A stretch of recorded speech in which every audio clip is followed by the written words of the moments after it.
Hi, my name is Steph, and for today's devotion, I wanted to take a look at Peter, a close friend and one of the first disciples of Jesus. Specifically, I wanted to look at his disowning of Jesus that occurs before his crucifixion. The reading for today comes from Luke 22, verse 54 to 62. For context, Jesus has just been arrested.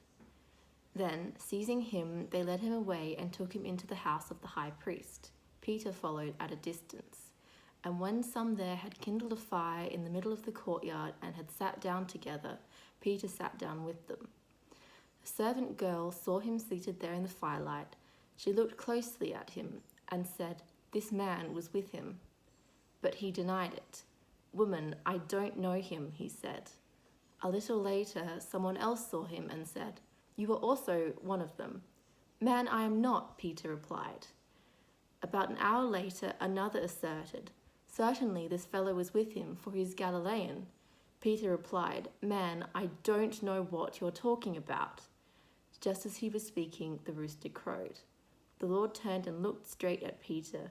Then Peter remembered the word the Lord had spoken to him. "Before the rooster crows today, you will disown me 3 times." And he went outside and wept bitterly. This would have been a terrible and terrifying moment for Peter, especially when only hours earlier Peter declared to Jesus in response to his prediction of this exact denial, that even if I have to die with you, I will never disown you. Sometimes it's easy to say things, but actually doing it is a lot harder. Peter was scared for his life and for his safety here. Admitting to being an associate of Jesus might have led to imprisonment or death.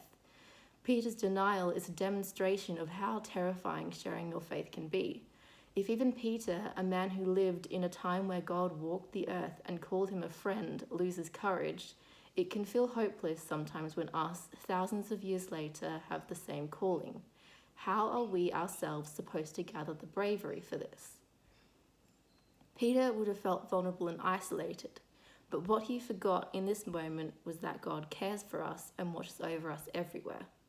Like in Matthew 6, verse 25 to 34, if God feeds and takes care of even the smallest birds, are you not much more valuable than they?